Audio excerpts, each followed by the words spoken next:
What's happening, family? Once again, it's your chill brother from another mister, all about my biz. I'm still out here handling my biz so I can take care of my future kids. Y'all already know what it is, all right? It's time for another episode of The Champions Lounge with yours truly, man.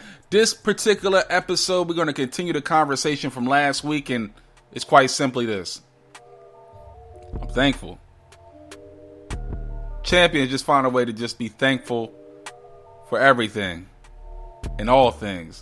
Listen, we're going to give you a little sneak peek of what's to come on the championship speech of the week. So listen, y'all go ahead and stay tuned for that. But listen, I need you guys to continue to follow us on Spotify, Anchor, Spreaker, Google Podcasts, iHeartRadio, and the YouTube channel is the Champions Lounge as well. Listen, if you're new to the show, let me go ahead and give you the rundown real quick on how we get down on TCL. All right, listen, we get things going. First things first, we handle the opening tip around the NBA, give you some news from what's going on around the National Basketball Association. Then we switch gears. We move down the sideline. We throw the deep ball as we move the chains around the NFL and give you some news on the gridiron as well. We get to one of my favorite parts of the show with Stop Playing, because all of y'all need to stop playing. It might be good. It might be bad. It could be funny. We give you the whole smorgasbord with Stop Playing and the highlights of the week in the world of sports. And then we finish things off with the championship speech to get you mentally, spiritually, emotionally, and psychologically prepared to be fearless, focused, and ferocious to get to all of your ambitions that you have in your personal life. And we do all that right here on the Champions Lounge. All right, listen. Without further ado, let's break bread and give thanks. It's time for another episode of the Champions Lounge. Let's go.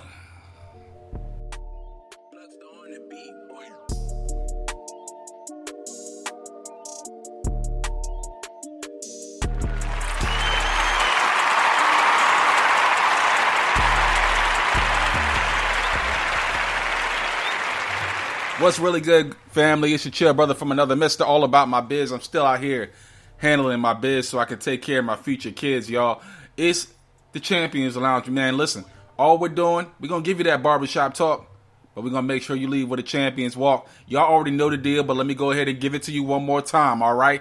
Go to Spotify, Anchor, Spreaker, Google Podcasts, iHeartRadio. The YouTube channel is the Champions Lounge. Also follow us on IG at _champions_lounge to have exclusive content of the Champions Lounge each and every solitary week. Where, listen, man, we're going to make sure we give you all the talk, but we make sure we back it up in our walk as well. Again, this week, we got Thanksgiving, but I would be remiss if I didn't send my condolences to the families that were affected by the Kyle Rittenhouse trial. What you understand now is that status is a big deal in America. It don't matter who you are, white or black, whatever color you are. It just saddens me that the justice system, no matter what your particular color is, just doesn't get it right all the time. And I'm going to leave it there because that's a topic for another show. But I just want to send my condolences to the families that were impacted by the decision in the Kyle Rittenhouse case, all right? But enough of the fluff, enough of the doldrums and the sadness. Enough of the fluff. Let's get right into the stuff. Let's get right into the opening tip.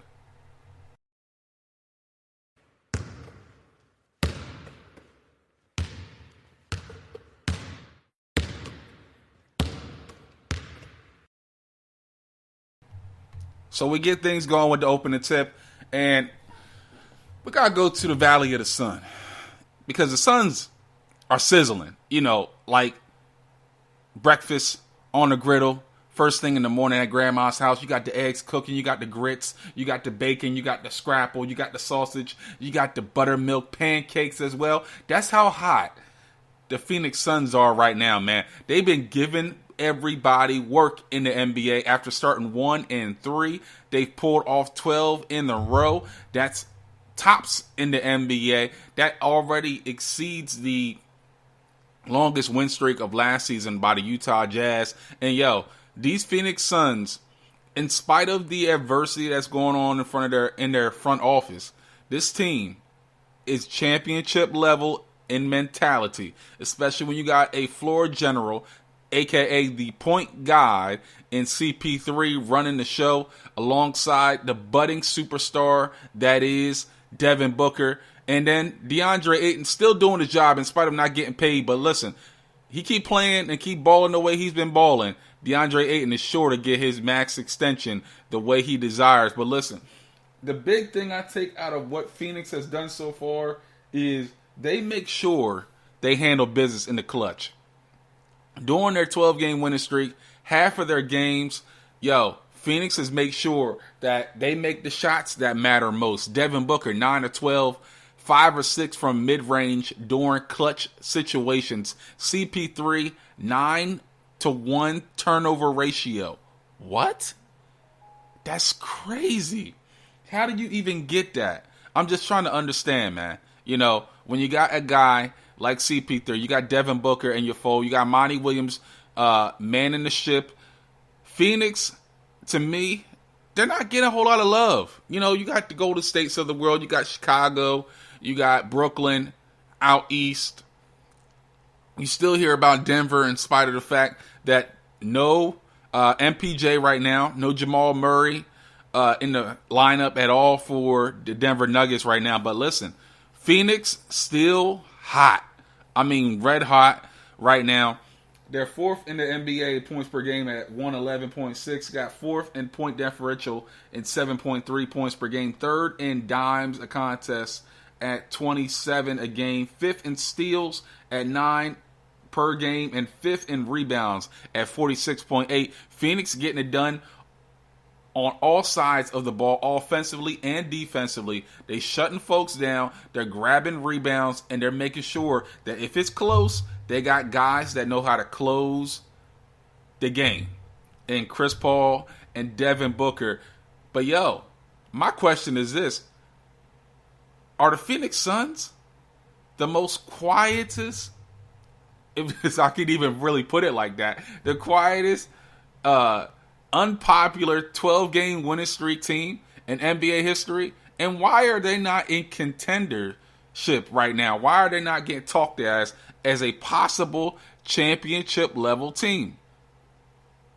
Why isn't there any love to Phoenix right now, and why they're not in the championship conversation? Listen, answer the question, leave your comments in the show notes, and we'll be sure to get to that particular question in next week's show.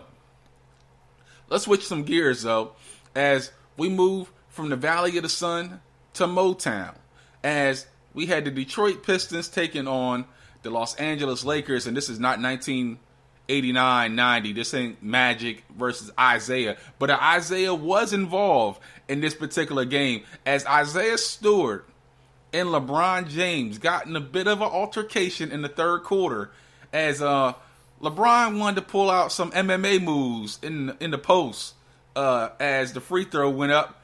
End up giving Isaiah Stewart a nice back shot in the eye. Young Buck went buck. He went buck, nuck if you buck. Well, I nuck. I mean, my man went smooth crazy after realizing how much he was bleeding. But listen, my thing is this, If you wanted to catch LeBron with the fade, you had him right in your sight, right there in front of you. Right there in front of you. But listen, my thing is this. Teammate of the year goes to Cade Cunningham. Because my man was making sure, bro, we need you moving forward. We don't need you to be trying to knock out anybody else or whatever. Even though Isaiah Stewart probably should try out for maybe the New York Football Giants or the Houston Texans or even the Detroit Lions, because they need as much talent as they can get right now at 0-9-1. But my thing is this. I'm glad that the NBA made sure that LeBron got suspended. That was one of my biggest things. I'm like, don't banter this guy so much so that y'all up his jock strap that y'all won't go ahead and suspend him for what he did. Anybody else, it would be, they would get the whole shebang. You would get the whole backlash or whatever the case might be. To me, one game is a little too soft. That's just me. I feel like he should have got 2. Isaiah should have got 2, and then everything would have went. To me, I would have been cool with that, personally. But, the Lakers end up winning the game. Detroit, young team, they're going to give up big leads. They were up by at least 16, 17 in the second half. But one of my biggest questions is this, though. LA 9-9 right now, 18 games into the season. Came into the matchup 8-9. The 2011 Miami Heat had that same record at 8-9 and ended up getting to the NBA Finals that year before they lost to Dirk Nowitzki, who was in straight Zeus mode for the Dallas Mavericks on their way to an NBA championship. But to me, one of the biggest glaring differences between the 2011 Miami Heat team and this particular LA team is this team don't really care to play any defense like that. Miami had guys like a Shane Battier, Udonis Haslem. You had hard hat guys that were willing to do whatever it took defensively to shut folks down. LA, they don't have that. I mean, you got possibly a Taylor Horton Tucker. You got Malik Monk. You got Kent Bazemore. You got Trevor Ariza, who's still hurt right now. You got Kendrick Nunn, who could possibly turn into a defensive player. But, my thing is this. This team in LA, they're in the top 10 in the West right now, but they're not a championship level team. And to me, if they were to get into the playoffs right now, this team couldn't turn it on. I feel like a lot of this team right now with LA, they feel like they can turn the switch on and then they'll really be a championship level team. But my thing is, you don't just turn it on. You got teams like we talked about earlier, the Phoenix Suns. You got the Denver Nuggets. You don't have a fully healthy Denver Nuggets team in the West. You got Utah still formidable in the West as well. You got Portland trying to make a little bit of a mini run right now with Dame getting hot here over the last couple of games. You got an up-and-coming Memphis team. You got some guys and you got some teams that are hungry. That are hungry to make a real legitimate run. And if the Lakers keep playing around, they're going to find themselves in the 7th seed again. And they may not have the same fortune as last year where they were able to sneak into the playoffs at the 7 or the play-in. They might get knocked out in the play-in tournament. They keep playing like this. I'm going to call out Anthony Davis. The other night against the Milwaukee Bucks. Giannis had 30 points on you in the paint in the first half. And you're supposed to be the second superstar behind LeBron. LeBron's out. That means it's your show. And you allow Giannis to go crazy in the first half. That to me is the alarming stat. Like, they ain't ready. They're not ready. They are not ready. So, listen. Are these LA Lakers right now going to get their act together and then finally turn themselves into the 2011 Miami Heat team that found a way to get to the NBA Finals? Or are they all just smoke and mirrors and they're going to find themselves out in the first round? What say you? Are the Lakers still a championship level team? Or are they just a first round elimination type of team? Leave your comments in the show notes and I'll be sure to answer that question and many other questions on next week's show. Listen, y'all, we're going to take a quick time out. Got to handle some bills. On the other side, when we come back, we got the trivia question of the day. Then we go and move the chains around the NFL. Got a lot of different things going on. The Colts are bolting right now. Jonathan Taylor, we got to talk about my man. He's entered the chat for the MVP.